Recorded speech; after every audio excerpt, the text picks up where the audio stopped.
Tilapia মাছের মাথা আর কচি লাউ দিয়ে একটা ঘন্ট রান্না করব। এই ঘন্টটা খেতে এতটাই মজা, কেউ রান্না না করলে বুঝতে পারবেন না।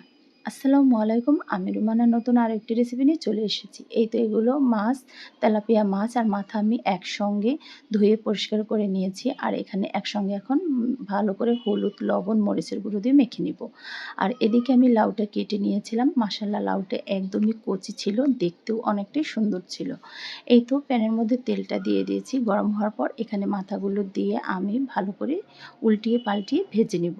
আর এভাবে ভেজে রান্না করলে এই মাথাগুলো খেতেও ভালো লাগে।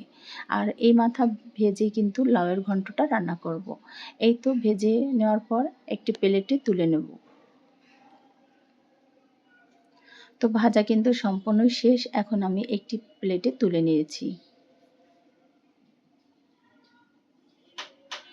আর এখানে আমি এই তো মাছগুলো তুলে নেওয়ার পর এই প্যানের মধ্যে আর একটু তেল অ্যাড করে দিয়েছি। দিয়ে আধা চামচের মতো কাঁচা জিরা অ্যাড করে দিয়েছি। দিয়ে দিয়েছি পেঁয়াজ কুচি। পেঁয়াজটা একটু ভেজে নেওয়ার পর এখানে আমি এক এক করে মশলা অ্যাড করে দেব। হলুদের গুঁড়ো 1 চামচ, মরিচের গুঁড়ো 1 চামচ, রসুন বাটা আধা চামচ, আদা বাটা আধা চামচ, জিরা বাটা আধা চামচ, স্বাদ মতো লবণ অ্যাড করে দিয়েছি। দিয়ে দিয়েছি আধা চামচের মতো ধনিয়া গুঁড়ো।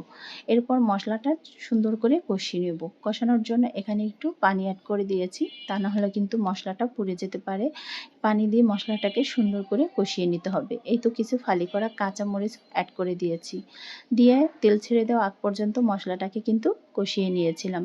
আর এখানে কেটে দেওয়া লাউগুলো আমি এখন অ্যাড করে দিব মশলার সাথে সুন্দর করে কষিয়ে নেওয়ার জন্য।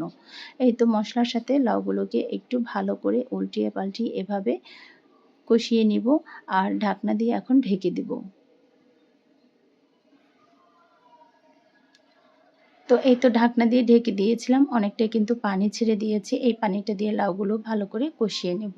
কষানোর পরেই এখানে আমি ঝোলটা অ্যাড করে দেব। আর এখানে কিন্তু একদমই ঠান্ডা পানি অ্যাড করা যাবে না, গরম পানিটা দিতে হবে। এই তো আমি পানিটাকে একটু গরম করে নিয়েছিলাম, তাহলে কিন্তু লাউটা সিদ্ধ হয় তাড়াতাড়ি আর খেতেও কিন্তু ভালো লাগে। এই তো আমি এখানে আরও কিছু পানি অ্যাড করে দিয়েছি। দিয়ে এখন ভালো করে নেড়েচেড়ে ঢাকনা দিয়ে আরও কিছুক্ষণ ঢেকে রেখে দেব।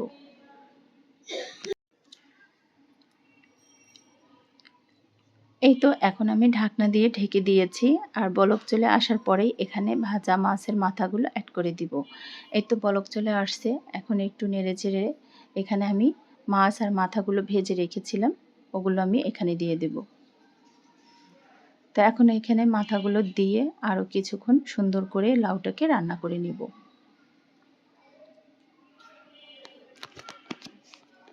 এই তো এখন মাথাগুলো দিয়ে সুন্দর করে এভাবে নেড়েচেড়ে আরও কিছুক্ষণ ঢাকনা দিয়ে ঢেকে রেখে দেব। আর সত্যি এই লাউ ঘন্টটা খেতে এতটাই মজা হয়েছিল, একবার হলেও এই রেসিপিটা ট্রাই করে খেয়ে দেখবেন, এটা খেতে কতটাই মজা। মাশাআল্লাহ, রান্নাটা কিন্তু শেষের দিকে চলে আসছে। আমি এখন ঢাকনা দিয়ে আর একটু ঢেকে রেখে দিয়েছিলাম। এই তো অনেক সুন্দর একটা কালার হয়েছে, দেখতেও ভীষণ সুন্দর হয়েছে। আর কিছু ধনিয়া পাতা হলে আরও ভালো হতো, যেহেতু আমার ধনিয়া পাতা ছিল না তাই এখানে দেওয়া হয়নি। এই তো এখন পরিবেশন করে নিয়েছি। আর আমার ইউটিউব চ্যানেল থেকে যদি আমার ভিডিওটা দেখে থাকেন, আমার চ্যানেলটাকে সাবস্ক্রাইব করে সাথে থাকবেন নতুন নতুন রেসিপি পেতে হলে। আর আমার ফেসবুক পেজ থেকে দেখে থাকলে পেজটাকে ফলো করে একটি লাইক, একটি কমেন্ট করে আপনার মতামত জানিয়ে দিবেন। আর আজকের মতো বিদায় নিলাম। সবাই ভালো থাকবেন, সুস্থ থাকবেন। আল্লাহ হাফেজ।